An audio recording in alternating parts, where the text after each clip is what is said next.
La manifestation dirigée par les 73 députés du changement s'est renforcée aujourd'hui. Depuis ce matin, les manifestants se sont regroupés pour faire le tour de différents ministères. Les fonctionnaires invités à renforcer les rangs des manifestants dans ces ministères ont répondu à l'appel.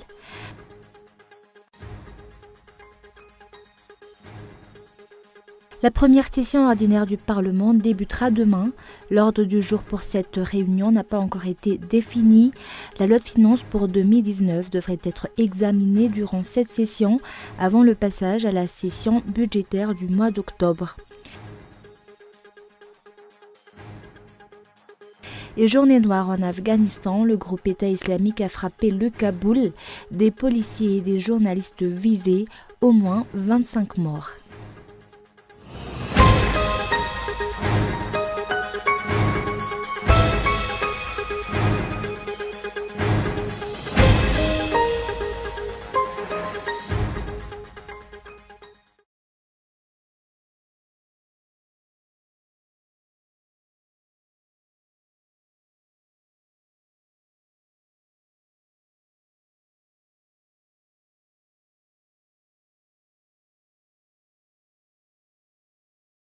Bonsoir à tous et bienvenue dans ce journal en version française sur Cool TV.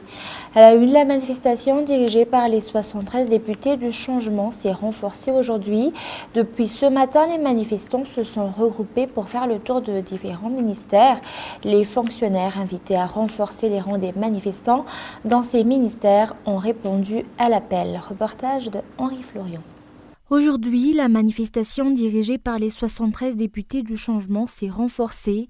À partir de 7h30 du matin, les manifestants se sont dirigés vers la Djirama Soniran pour convier le personnel de la Djirama à renforcer les manifestations pour lutter contre la corruption au niveau de cette entreprise. Les députés ont déclaré qu'ils n'étaient pas venus sur place pour piller la Djirama, mais pour demander au personnel de renforcer les rangs des manifestants. Nous tenons à faire savoir aux agents des forces de l'ordre que nous ne sommes pas là pour piller ni pour semer le désordre, mais juste pour inviter le personnel de la Djirama à se joindre à nous, comme ils nous l'ont demandé. Nous remercions tous les membres du syndicat de la Djirama qui a répondu à notre appel.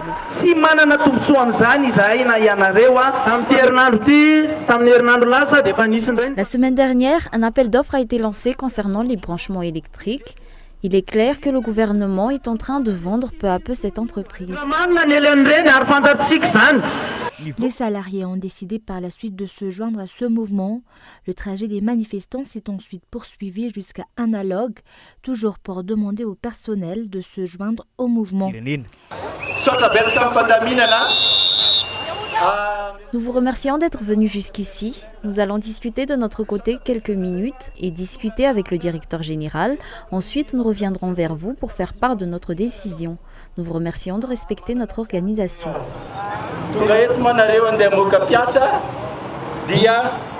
Les manifestants ont continué leur parcours pour se diriger vers le ministère de l'Enseignement supérieur et vers l'Assemblée nationale pour faire appel au personnel de cette institution, témoin de la corruption qui a eu lieu lors de l'adoption des projets de loi relatifs aux élections.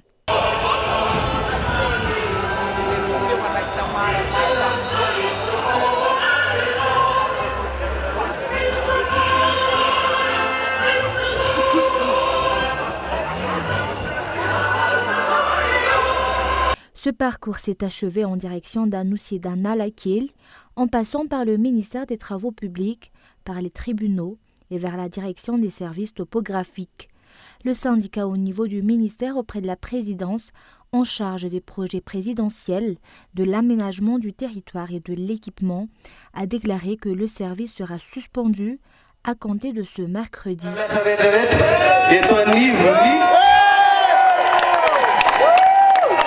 Aujourd'hui, le personnel au niveau du service foncier et du ministère auprès de la présidence en charge des projets présidentiels, de l'aménagement du territoire et de l'équipement a décidé de participer à ce mouvement. Nous sommes prêts à vous prêter main forte. Nous allons nous réunir aujourd'hui même pour voir comment nous allons procéder. Nous allons renforcer les rangs des manifestants à partir de mercredi. Les services au niveau des services fonciers seront donc suspendus à partir de mercredi.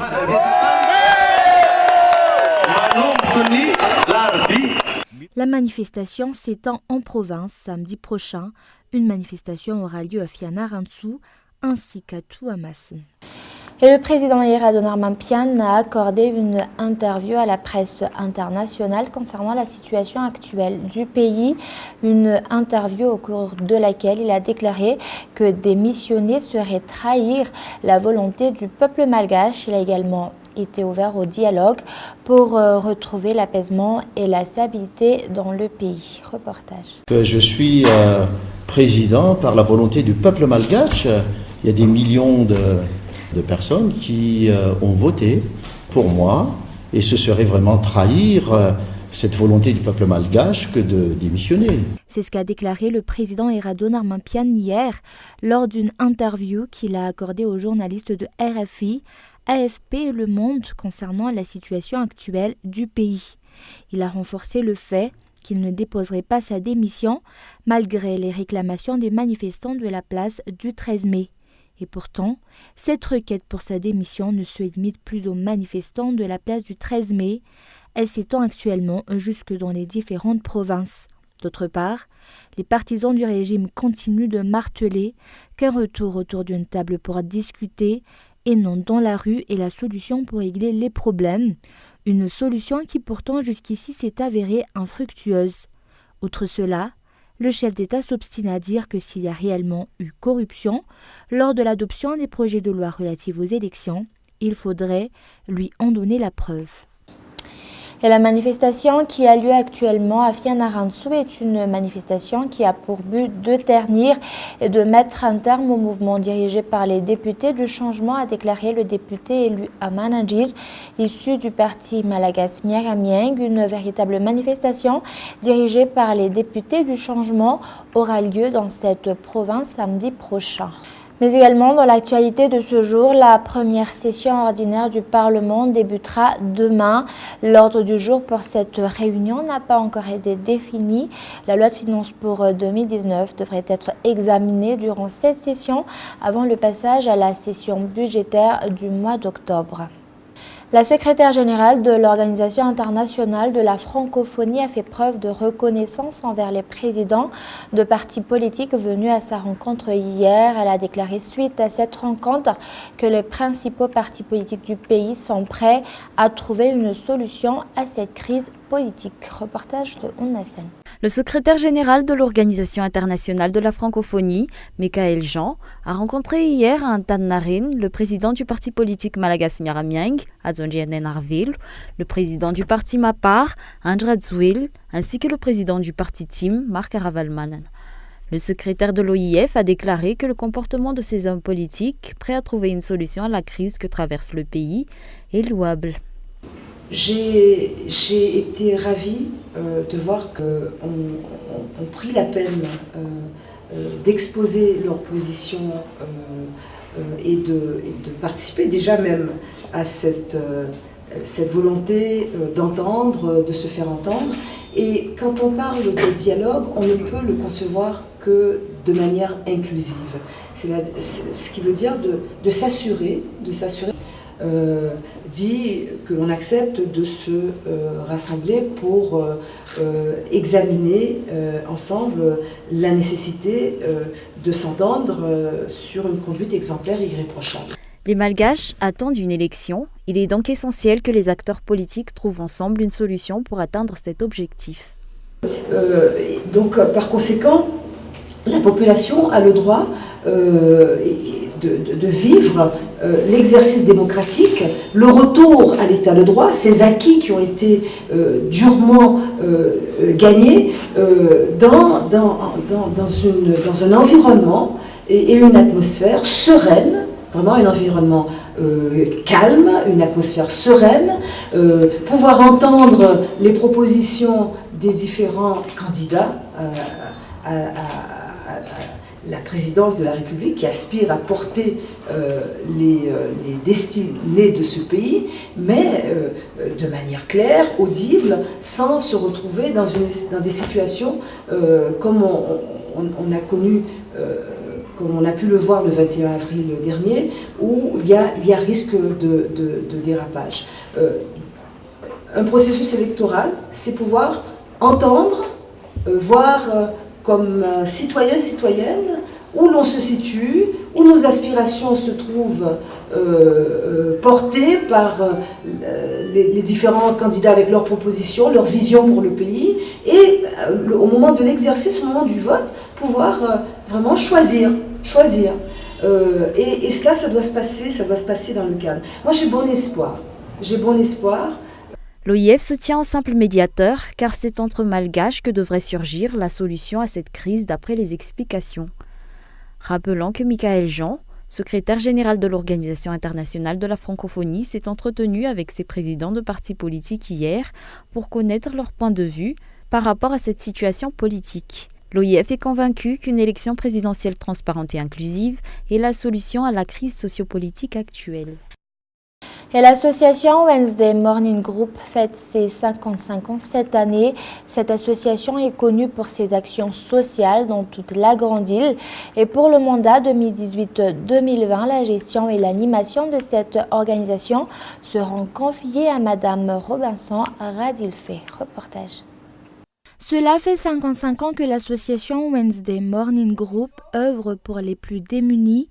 Le socle de cette association repose sur la cellule familiale, les actions en faveur des mères et des enfants, notamment sur le plan santé et hygiène, l'éducation des enfants dès le bas âge pour son développement intellectuel, pour une base solide de son éducation future et surtout l'initiation à l'éducation civique.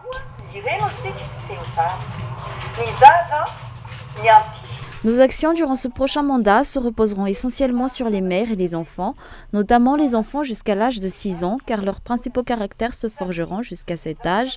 Tout se joue jusqu'à l'âge de 6 ans. Donc nous avons décidé de mettre en place une bibliothèque pour ces enfants et de faire en sorte de leur enseigner le civisme. Ces dernières années, par exemple, nous avons fait un effort dans des quartiers pilotes pour l'assainissement, le nettoyage des déchets et prochainement, nous allons voir comment tirer profit de ces ordures à travers le triage des déchets et le recyclage.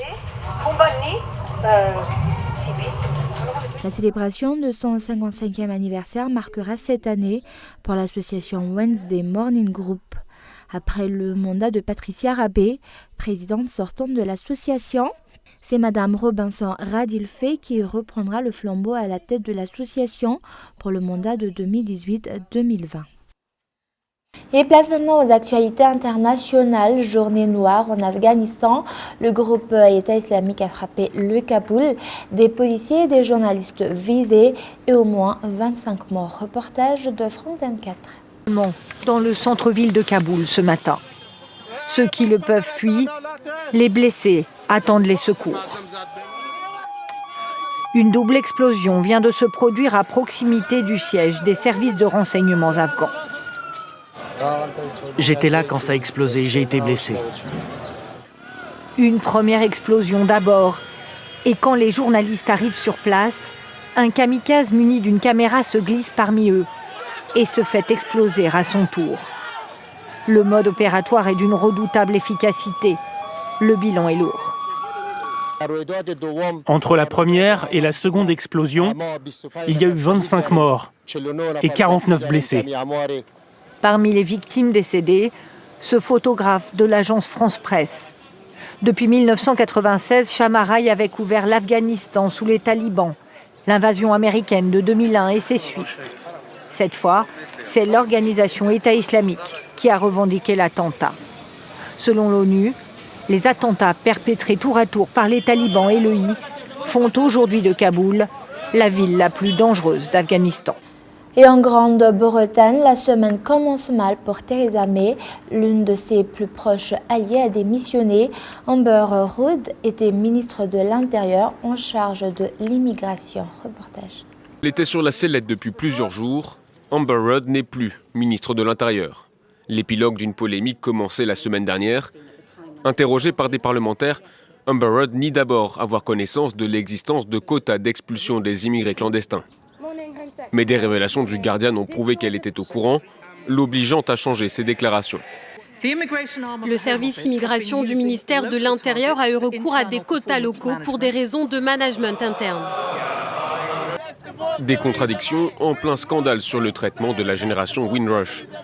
Ces milliers d'immigrés des Caraïbes appelés à reconstruire le Royaume-Uni après-guerre venus avec leur famille. Mais ceux qui n'ont jamais réclamé de papier ont été considérés comme illégaux, alors même qu'ils avaient obtenu le droit de rester indéfiniment au pays. Face au scandale, Theresa May a dû s'excuser lors du sommet du Commonwealth à la mi-avril. Et avant de se quitter, un bref rappel des grands points de ce journal. La manifestation dirigée par les 73 députés du changement s'est renforcée aujourd'hui.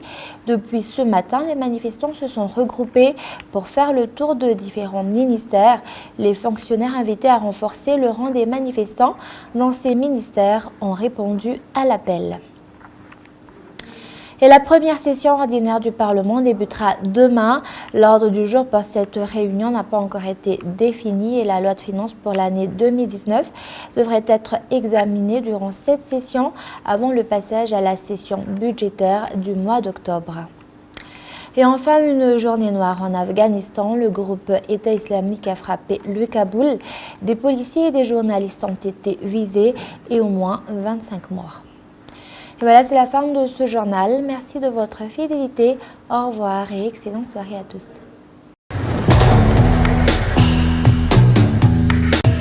Mon grand-père n'était pas seulement l'homme le plus riche au monde,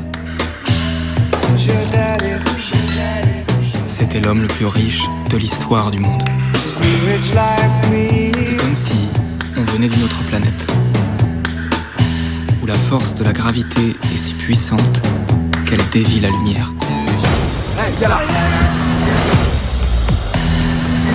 Monsieur Getty, votre petit-fils. Madame Getty, on a votre fils. Je travaille pour Monsieur Getty. Je vais vous aider à retrouver votre fils. Je ne suis pas une vraie Getty. J'en ai seulement épousé un. Ils font des choses à Paul qui ne s'arrangeront pas avec de l'argent. En tant que mère, je vous implore de libérer mon fils.